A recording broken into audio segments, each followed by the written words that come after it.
신앙 고백 우리 하겠습니다. 나는 전능하신 아버지 하나님 천지의 창조주를 믿습니다. 나는 그의 유일하신 아들 우리 주 예수 그리스도를 믿습니다. 그는 성령으로 잉태되어 동정녀 마리아에게서 나시고 본디오 빌라도에게 고난을 받아 십자가에 못 박혀 죽으시고 장사된 지 사흘 만에 죽은 자 가운데서 다시 살아나셨으며 하늘에 오르시어 전능하신 아버지 하나님 우편에 앉아 계시다가 거기로부터 살아있는 자와 죽은 자를 심판하러 오십니다. 나는 성령을 믿으며 거룩한 공교회와 성도의 교제와 죄를 용서받는 것과 몸의 부활과 영생을 믿습니다. 아멘. 찬송가 301장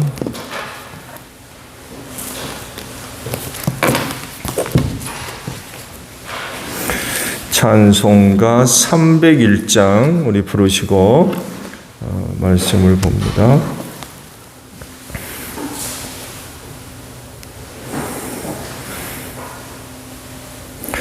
지금까지 지내온 것 주의 크신 은혜라 아리 없는 주의 사랑 어찌 이루 말하랴 자나깨나 주의 손이 항상 살펴주시고 모든 일을 주 안에서 형통하게 하시네 몸도 맘도 연약하나 새 힘받아 살았네 물 붓듯이 부으시는 주의 은혜 족하다 사랑 없는 거리에 나 험한 산길 헤맬 때 주의 손을 굳게 잡고 찬송하며 가리라 주님 다시 배올 날이 날로 다가와 무거운 짐 주께 맡겨 벗을 날 또 멀잔데 나를 위해 예비하신 고향 집에 돌아가 아버지의 품 안에서 영원토록 살리라. 창세기 35장이에요. 16절에서 29절까지 보겠습니다.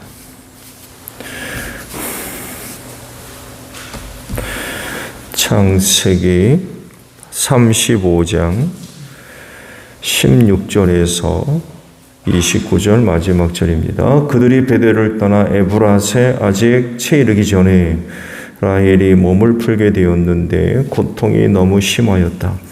아이를 낳느라고 산고에 시달리는데 산파가 라헬에게 말하였다. 두려워하지 마세요. 또 아들을 낳으셨어요. 그러나 산모는 숨을 거두고 있었다. 산모는 마지막 숨을 거두면서 자기가 낳은 아들의 이름을 베노니라고 하였다. 그러나 그 아이의 아버지는 아들의 이름을 베냐민이라고 하였다. 라헬이 죽으니 사람들은 그를 에브랏 곧 베들레헴으로 가는 길가에다가 묻었다.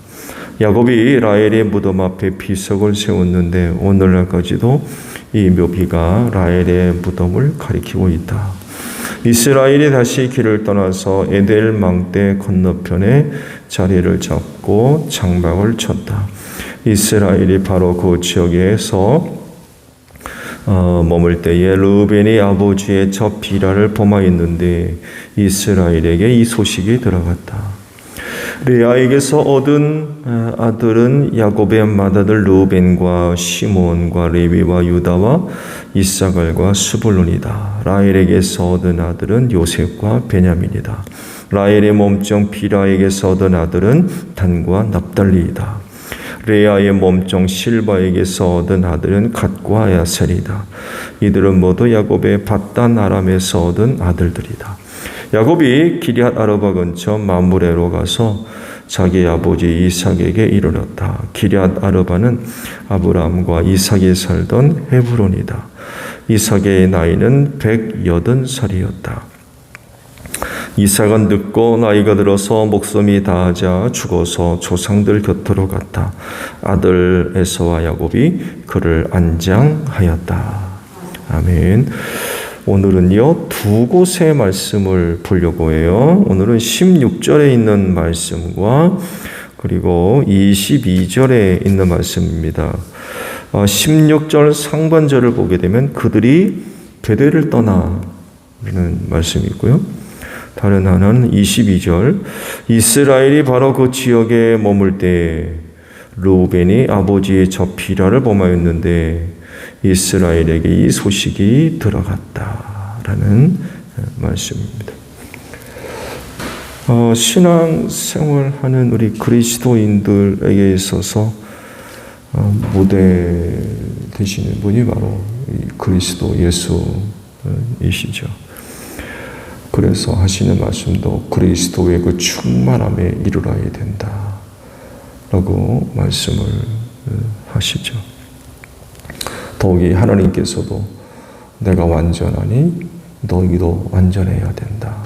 그런 그 말씀들을 하십니다. 그래서 그리스도인들이 신앙생활의 또 다른 목표 중에 하나가 바로 그리스도의 충만한 경지에 이르르고 하나님 아버지가 완전한 것 같이 완전함에 이르는 그런 그 모습들이 있어야 되겠지요. 그래서 이런 그 말씀 앞에 물음이 생기죠. 어떻게? 우리가 어떻게 그리스도의 충만한 경지에 이르러야 되고 또 하나님의 완전함 같이 완전해야 될 것이냐라고 하는 그런 그 물음이 생길 수밖에 없어요. 그리고 사실 인간의 부족함과 또 연약함을 생각해 보게 되면 불가능해 보여요, 사실은.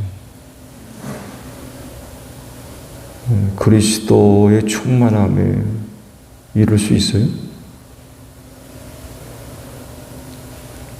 신학적으로도 어떤 교단에서는 완전을 이야기하기도 하죠. 우리 성결교회가 바로 대표적인 예인데, 인간의 어떤 연약함과 부족한 부분들을 생각해 보면 가능해 보이지를 않아요. 그런데 그렇게 돼야 한다고 말씀하거든요. 그렇게 될 수 있으니까 하신 말씀인데 사람을 생각하면 거의 가능성은 제로지만 그렇게 만드시는 이는 주님이기 때문에 그 주님을 바라보면 희망이 있어요. 왜냐하면 그건 인간의 어떤 힘과 방법과 의지적인 노력이나 이런 것 갖고 되는 게 아니라 그건 은혜로 되어지는 일이기 때문에 그렇습니다. 우린 결코 완전해질 수 없어요. 그리스도의 충만한 경지에 이르는 것도 불가능하고요. 근데 은혜로 됩니다. 그건 은혜로 베풀어 주시는 일입니다. 예수를 믿는 믿음으로 얻는 은혜들이에요. 그렇기 때문에 여러 가지 어려운 그런 그 일들로 낙심하지 말고 주를 믿는 믿음을 지속해 가야 됩니다. 그렇게 되기 위해서 우리가 신앙생활을 하는데 그 신앙생활이 순탄하지가 않거든요. 여러 가지 많은 일들이 우리를 낙심시키고 좌절시키고 때론 뒤로 물러가게 만들고 주저앉아 만들고 하는 그런 그 일들이 있지만 믿음으로 은혜로 되어지는 일이기 때문에 그런 가운데에서도 예수 믿는 믿음을 지속해 가야 돼요. 그래서 뒤로 물러섰다가 또다시 앞으로 나아가고 또 넘어졌다가 다시 일어서는 이런 그 모습들이 있어야 됩니다. 뒤로 물러섰다가 아주 뒤로 물러서면 그 사람은 진짜 그리스도의 완전에 이르지 못할 겁니다. 넘어졌다가 아주 넘어져 버리면 하나님의 완전함을 결코 얻을 수가 없을 거예요. 족장 야곱이 우리 그리스도인들에게 보여주고 있는 모습이 있어요. 지금까지 말씀을 보았죠. 여러분, 족장 야곱에게서 뭘 발견하십니까? 완전함인가요? 하나님의 구속사를 이어받아서 지금 생활하는 사람이지만 그렇다고 완전하고 완벽한 사람이 절대로 아닙니다. 왜냐하면 개인적으로나 심지어는 그 가정 안에 일어나서는 안 되는 일들이 그렇게 일어나는, 그냥 표면적으로 그 정도 되면 특별히 하나님의 어떤 은혜들이 있어가지고 정말 개인적으로나 가정적으로 참 잘 되고 뭐 본이 될 만한, 칭찬 들을 만한 뭐 이런 그 모습들을 기대해 볼 수 있는데 뚜껑을 열어보면 이건 뭐 이거 하나님이 선택한 사람 맞아? 하나님의 구속사를 또 이어받은 사람이 도대체 이게 맞는 건가? 하는 생각이 들 정도로 혼란스러워요.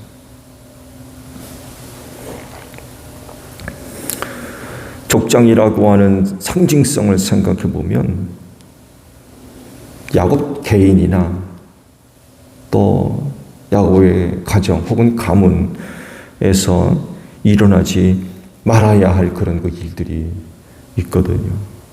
그럴 정도로 좋지 않은 일들이 그렇게 있어서 야곱 본인 자신도 아주 매우 힘들어하고 어려운 그런 그 상황들을 맞이하게 됩니다. 그래서 이제 생각해 보아야 될 것이 그의 행적이에요.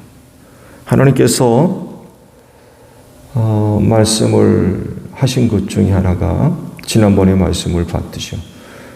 베델로 올라가라 그러셨어요. 베델로 올라가서 거기 살아라. 그리고 그곳에서 제단을 쌓아서 바쳐라 라고 그러셨죠. 그래서 그는 그곳으로 올라가고 제단 쌓아서 바쳤어요. 그렇지만 살지는 않습니다. 또 베델로 올라가서 살아라고 분명히 말씀하셨거든요. 거기 거하라고. 근데 야곱은 거기를 떠납니다.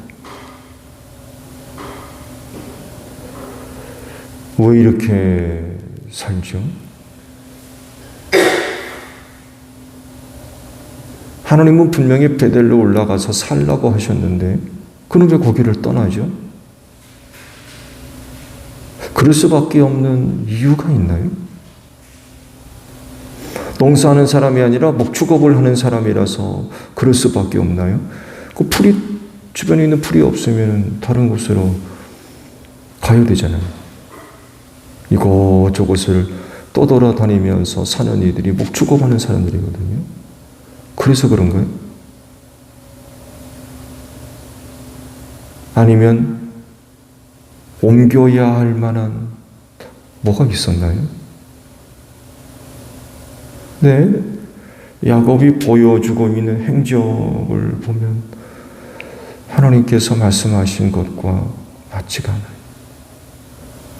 베델로 올라가서 살아라, 거하라라고 했는데 그는 그곳을 떠납니다. 또 다른 사건이 벌어지죠. 그 장남 르우벤이 야곱의 첩인 비라를 범했다고 말씀을 하세요. 이 사건은 가문의 수치일 뿐만이 아니라 아버지 야곱을 욕되게 만드는 그런 일이었죠. 루벤이 왜 그런 짓을 하죠?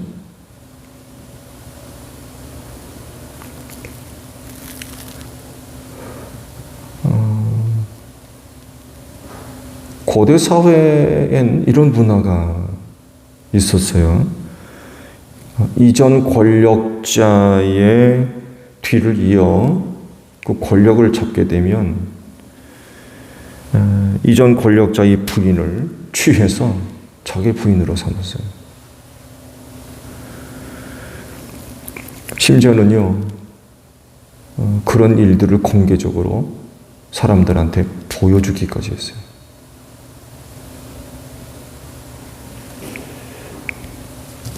그렇게 함으로써 이전 권력자의 그 권력을 내가 갖고 있다.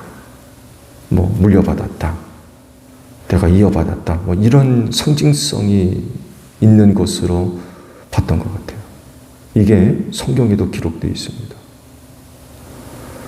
사무엘하 16장을 보게 되면 압살롬이 반란을 일으켰죠. 그래서 정권을 잡습니다. 다윗 쫓겨났어요. 거의 성공을 한 듯 보였죠. 그 옆에 창략자가 있었습니다. 아히도벨이라고 하는 사람이 있었는데 아히도벨의 그 창략이 얼마나 참 대단한지 하나님이 하시는 일같이 다 알았대요. 정확하고 있는 그대로 다 맞췄다는 거예요. 얼마나 뛰어난 사람입니까? 그래서 압살롬이 아히도벨을 많이 의지합니다.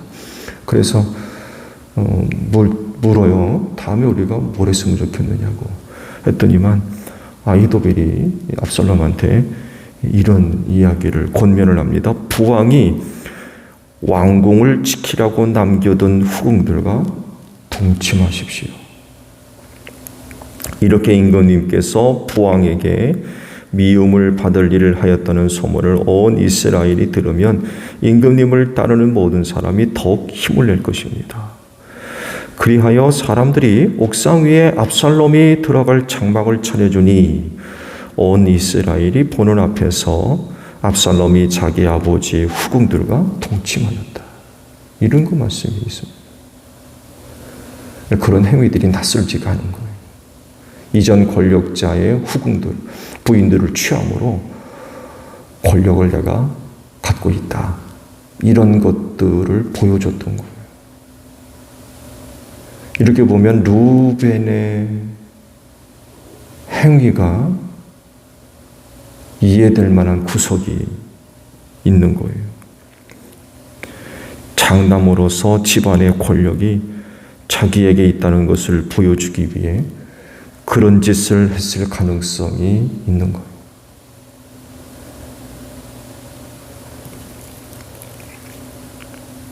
그런데요, 아무리 그래도 지금 루벤이 보여주고 있는 그와 같은 그 행동에 대해서 하나님이 과연 인정하실 만한 그런 일들이냐라고 할 때에 그건 분명히 아버지 야곱을 욕보이는 그런 그 행동이었기 때문에 하나님이 결코 원하시는 선한 모습은 아니었어요.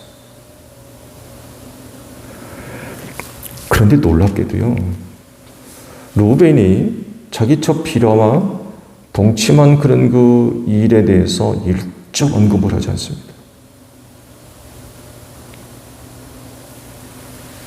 소식을 들었다고 그랬어요. 알았다는 얘기죠. 그런데 이스라엘은 그것에 대해서 이런 반구 없어요. 반응도 보이지 않습니다. 그 사건에 대해서 일절 침묵합니다. 왜 그랬을까요, 야곱이? 여러 가지 이유들이 이야기될 수 있겠지만 그 중에 하나는 가정입니다. 가정을 지키고 가정을 세우려고 하는 야곱의 간절한 마음이 더 컸던 것 같아요. 인간적으로 문제를 해결한다고 하면 가정 불화 틀림없이 일어납니다. 가정 불화는 단순히 말다툼 이상입니다. 끔찍한 일들이 일어날 가능성이 매우 커요. 그렇게 되면 심각한 그런 그 위기에 빠질 수밖에 없죠. 그렇지만 당사자로서 아비인 야곱이 침묵하면 문제가 커지지 않고 잠잠해질 수 있죠. 그리고 그렇게 됐어요. 그것으로 인하여서 가정 안에 심각한 문제가 일어나지 않았습니다. 하나님께서 많은 후손을 약속하셨거든요. 많은 후손. 근데 이 문제는요, 그 약속을 깨뜨릴 수 있는 심각한 문제성을 갖고 있는 게 틀림없어요. 이걸 야곱이 모를 리 없죠. 좀 장남이 저지른 짓이 그 가정 안에 심각한 문제가 될 수 있다는 사실을 모를 리 없어요. 그리고 그건 하나님께서 약속하신 것을 가로막는 심각한 문제가 될 수 있다는 것도 아마 알았을 겁니다. 그런데 스스로 침묵함으로써 그 일어난 많은 혼란스러운 문제, 또 모든 아픔과 상처를 혼자 다 짊어진 거예요.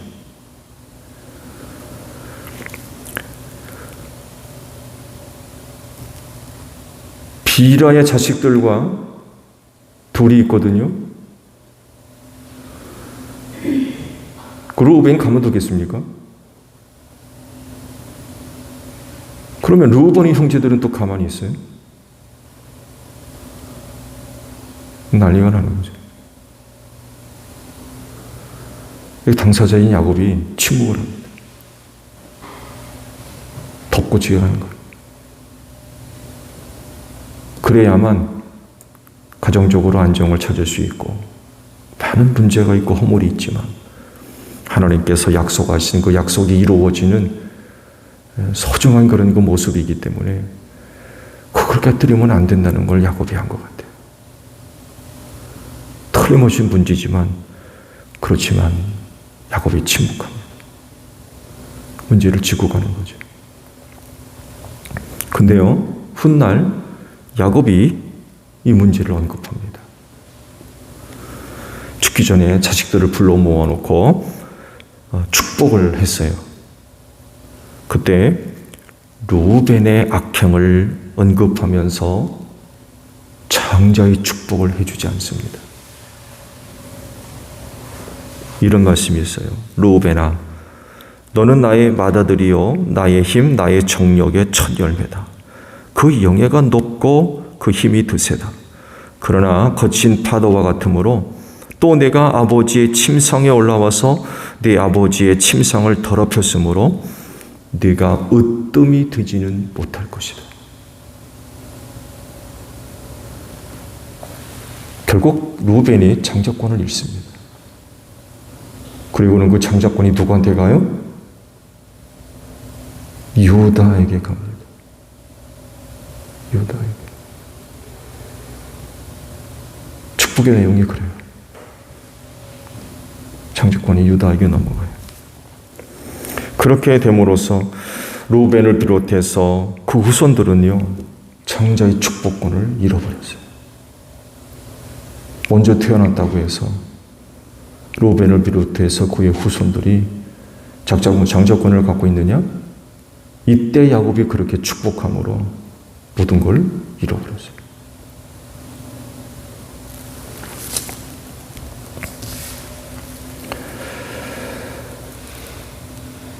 성경이 얘기하는 건 이겁니다. 제가 앞서 말씀을 드린 대로 족장 야곱이었지만 또 하나님의 구속사를 이루어 가기 위해 부름을 받고 세움받은 사람이었지만 여러 가지 문제를 안고 있는 연약한 인간이었다는 거예요. 부족해요. 흠과 티가 많아요. 많은 문제들을 안고 있어요. 근데 하나님은 그런 그를 버리지 않습니다. 구속사를 이어가는데 그를 소중하게 여기셔서 그를 붙잡아 주세요. 그런 일들이 있다고 해가지고 버리지 않으시고 소중하게 쓰시는 거예요. 어떻게 이게 가능하냐라고 할 때 하나밖에 없습니다. 하나님의 은혜요 사랑이라는 것. 그렇게 많은 문제들을 안고 있지만 그러나 그럼에도 불구하고 버림받지 않고 하나님의 구속사에 빠지지 않고 등장할 수 있었던 가장 큰 건 은혜예요. 은혜. 그에게 베풀어 주시는 은혜. 은혜가 그를 그렇게 만들어준 거예요. 하나님의 은혜가 아니면 그 견디겠습니까? 끊어져 나갔지. 근데 그런 많은 문제들을 안고 있음에도 불구하고 그를 향한 하나님의 은혜와 사랑이 변함이 없는 것.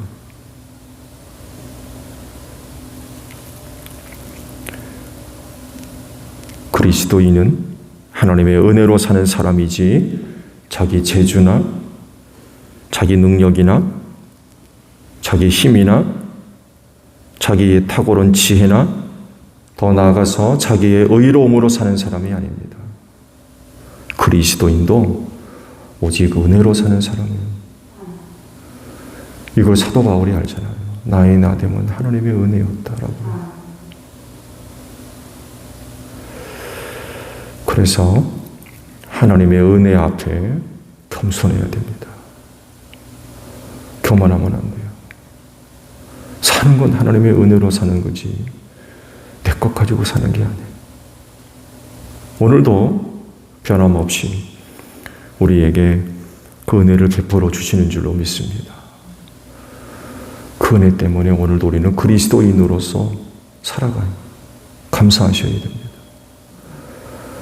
오늘 이른 아침에 그 은혜로 충만한 여러분들이 되시기를 바랍니다. 주기도문 합니다. 하늘에 계신 우리 아버지의 이름을 거룩하게 하시며 아버지의 나라가 오게 하시며 아버지의 뜻이 하늘에서와 같이 땅에서도 이루어지게 하소서.